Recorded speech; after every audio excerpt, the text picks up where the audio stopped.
to talk about instruments that I actually play on a regular basis. Well, kind of that I play on a regular basis, and those are the brass instruments.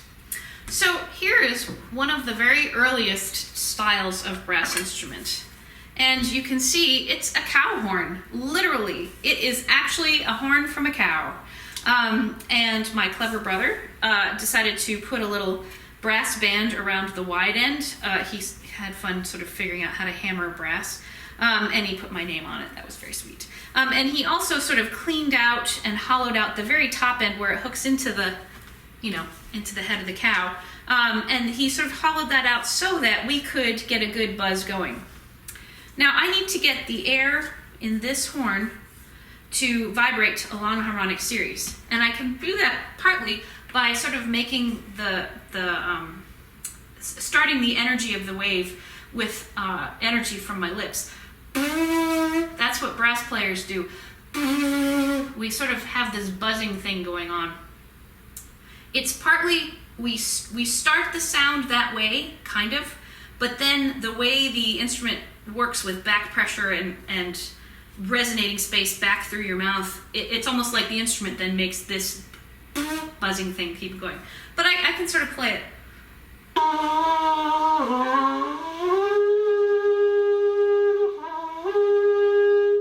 Now, there's not many different notes that I can get on this, and it's a little easier than if I use this mouthpiece. And so this is a horn mouthpiece. It's a little cup shape, it tapers, and I'm gonna put my lips up against the wide end, and I'm gonna stick the narrow end into this cow horn. And it'll just help, it sort of refines the sound a little bit. So.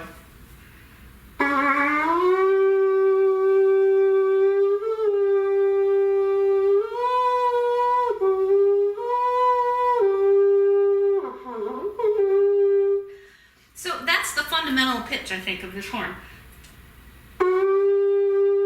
And the choices that I have on a brass instrument are any of the notes that fall within the harmonic series. So from that basic length, I can play notes that have a wavelength that's 2/3 as long, or 1/3 as long, or half as long, some proportion, some mathematical proportion. And this horn is so rudimentary that I can really only get about 2 different harmonics. I can get the basic fundamental pitch, and I can get one harmonic up.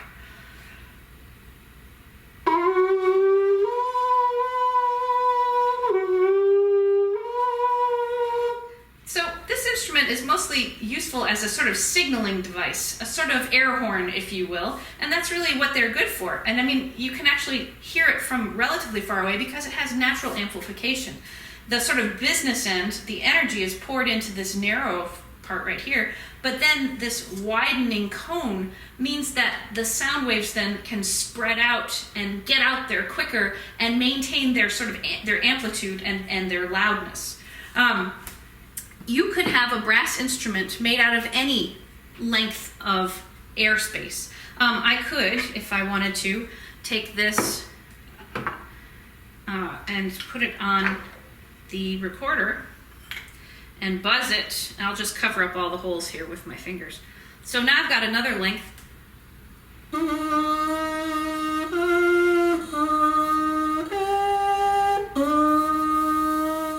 So now, instead of the air being blown over a window like a flute, it's being blown into through my buzzing lips to create that standing wave. And so now the buzz is what's actually creating this. So even though this instrument is made of wood, you could say the way I was playing it was a brass instrument. When we get to the Renaissance period, we'll see a kind of instrument called a cornetto, and that is actually a carved instrument made of wood that's buzzed with a mouthpiece. Horns were also used as signaling devices long before they became instruments in the orchestra. And I have here some interesting horns. These are called coach horns. I have this one, and then I have this longer one. And so you might guess that the basic fundamental pitch of this one is higher because this is shorter, and the basic fundamental pitch of this one is lower because it is longer. These instruments were used in the 17th and 18th century when a horse and carriage would pull up outside a hotel with Lord and Lady so-and-so going to stay at the hotel for the month or the week or whatever. And instead of honking the horn of the car, beep, beep, beep, hey, come out and take care of our luggage, the coachman would blow this horn.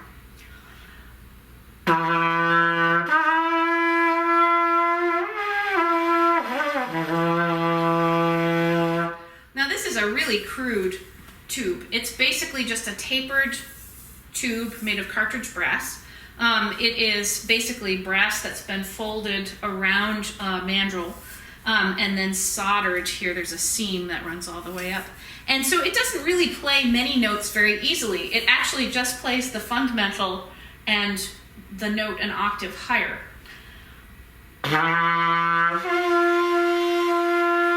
So the thing that brass instruments started to do first was not play lots of different pitches and play melodies, but they played rhythms. And so I might have a rhythm that means, hey, come pick up my bag. And I might have a rhythm, a different rhythm, that means, hey, hurry up, the carriage is about to leave.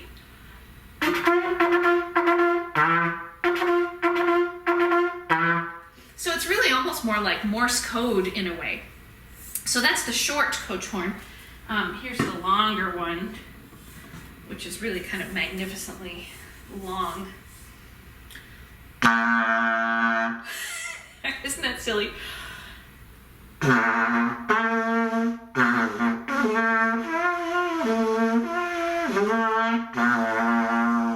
So that's the fundamental pitch.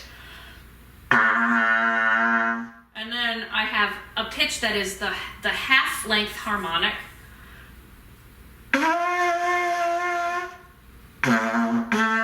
Sorry. That's the half-length. And then there's another pitch that is higher, that is, it's the harmonic of about this length, right from here to here.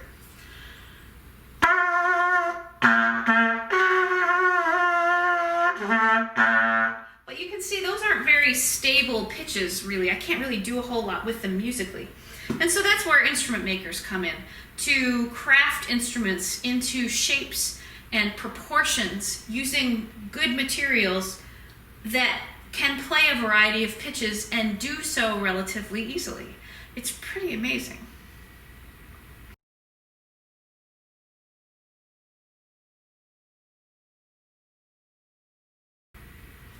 Okay, this brings me to the percussion family.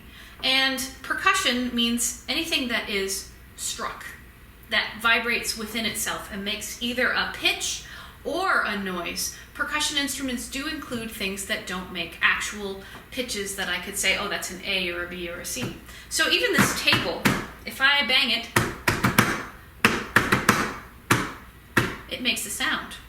It's a percussion instrument now. It looks like a table, but it's also a percussion instrument. So there are plenty of things that we can bang. Hey, here's this bottle that I could bang if I had something to bang it with. Nope.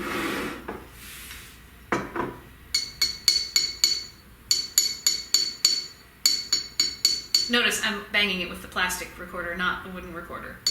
That makes a sound. That's actually kind of a pitch. Boom, boom, boom, boom, boom, just really high. So that's a percussion instrument. I have other things that I can bang. Here is a little drum, and it has a resonating chamber, this body, the drum here, and it has a head or skin stretched over it. Sometimes these are calf skin. This one, I think, is not calf skin. I think it's a plastic product. But if I strike it, because this top is under tension, all of this webbing around here holds the top down really tightly. It makes a more resonant, propagating kind of sound. And in fact, I can make different kinds of sounds with it.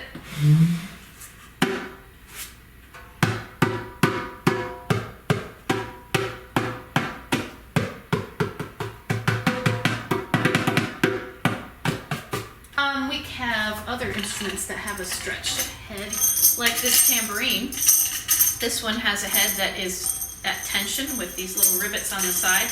And there's two sounds going on here. There's the sound made of the hitting of the head, but it's also got these jingles that then vibrate as the instrument is either shaken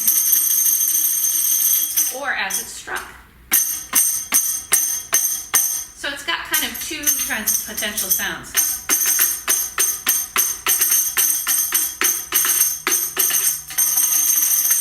So that's kind of cool. Here's a different instrument that uses a different way to sort of get the sound happening. This is essentially a gourd, and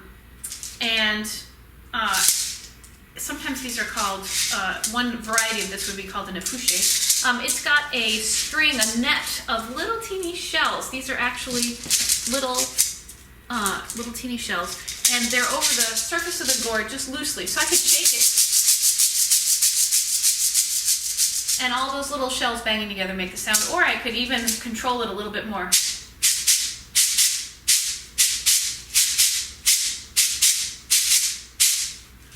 So that's one way to produce the sound. And I brought two other instruments that are percussion instruments to show you. These are made of brass. These are very crafted, as opposed to, well, this is crafted as well, but this comes from a gourd and shells, but you can't find brass just growing in the wild, so it's a different sort of process. And so the way a hand bell or a church bell works is that this brass has to be struck with something, and I can strike it with my finger, except that I don't want to get fingerprints on this unlacquered brass. But in this case, there's a little clapper mechanism inside, and when I ring the bell, the clapper springs and strikes the bell once and gets out of the way, and the surface of the bell keeps vibrating. Now, if we looked at the waveform of a bell chime like this, a bell sound, they're incredibly complex. They have a lot of weird harmonics.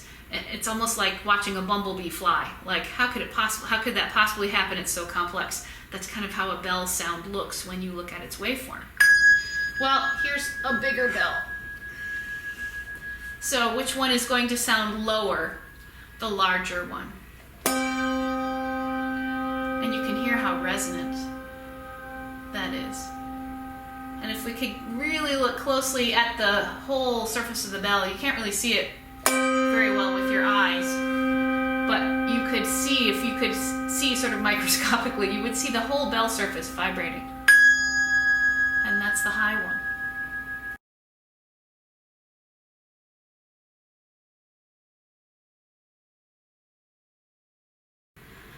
There we go. Okay, so what I'm going to show you is kind of a cool effect of what happens when we have sound waves trying to travel through a medium that is not primarily air. I'm going to send the waves of sound from this brass bell through not just air to get to my ears, but also through water. And we can sort of see a really cool depiction of the energy dispersed by the vibrating bell. So here's the bell sound. And then so I'm putting it in the water,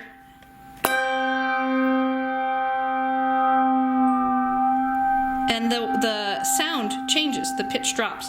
Now there's also another cool effect there, and I'm going to try and show it to you. It might take me a couple tries, but you can actually see catenation occurring. That is, bubbles popping out of, being excited out of the oxygen, being sort of shaken out of the water by the energy of the vibrating bell.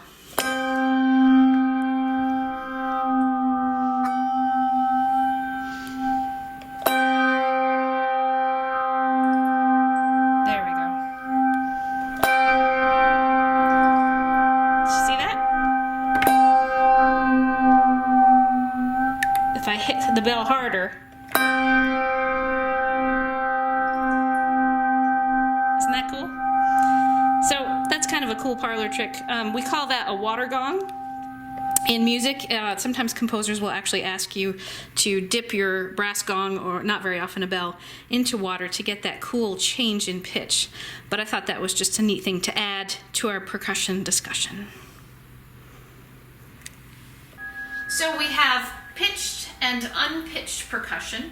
Unpitched percussion, you could say, is producing noise, but we seek out interesting noises that do whatever kind of sound we want them to do. Or we can create pitched percussion like these that produce actual musical pitches as part of their sound.